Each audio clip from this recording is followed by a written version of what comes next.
మీరు ఇందాక చెప్పారు హిందుత్వ పాలిటిక్స్ గురించి, దాన్ని ఫాలో అవుతూ అంటున్నారు. ఇక్కడ హిందుత్వ పాలిటిక్స్ అంటే కొన్ని డౌట్స్ ఉన్నాయి. గాడ్సే ఫాలో అయింది హిందుత్వ పాలిటిక్స్ అనుకుంటాము, గాంధీ ఫాలో అయింది హిందూయిజం అనుకుంటాం. మరి మీరు ఫాలో అయ్యేది గాడ్సే పాలిటిక్సా గాంధీ పాలిటిక్సా అనేది క్లారిటీ కావాలి.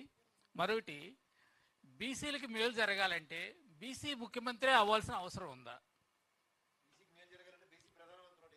అదే ఇప్పుడు బీసీ దేశంలో బీసీ ప్రధానమంత్రి ఉన్నాడు, ఎస్టీకి సంబంధించిన రాష్ట్రపతి ఉన్నారు. అయినప్పటికీ కూడా ఇక్కడ సామాజిక న్యాయం అనేది పరిస్థితి ఎక్కడా లేదు.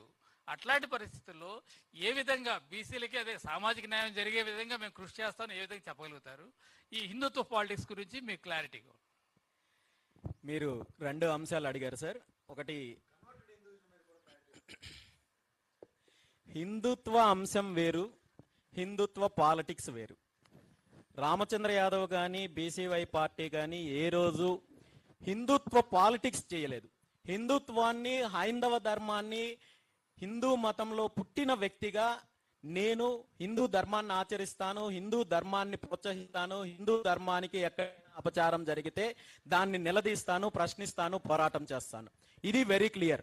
గతంలో మీరు గమనించినట్టయితే నేను తిరుమలకు చేసిన పాదయాత్ర విషయంలో కావచ్చు, ఒక స్వామివారి భక్తుడిగా నేను వెళ్ళాను తప్ప ఒక పార్టీ అధ్యక్షుడిగానో ఒక రాజకీయ నాయకుడిగానో వెళ్ళలేదు. ఈ హిందుత్వ అంశం అనేది కేవలం ఇది వ్యక్తిగతమైన అజెండా. రెండు, మీరు ఇంకొక అంశం అడిగారు, బీసీ ముఖ్యమంత్రి అయితేనే బీసీలకు న్యాయం జరుగుతుందా అని.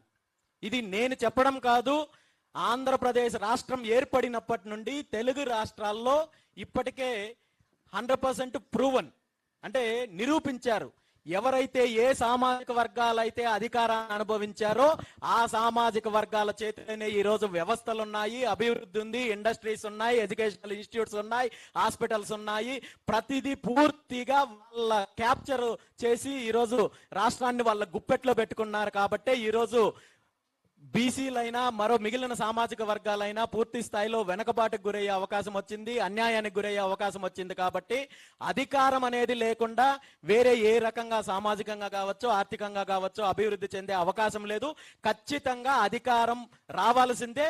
ముఖ్యంగా ఈ రాష్ట్రంలో ఈ రెండు పార్టీలకు ప్రత్యామ్నాయమైన అధికారం వచ్చినప్పుడే మిగిలిన అన్ని వర్గాలకి న్యాయం జరుగుతుందనేది చాలా స్పష్టంగా చెప్పగలను.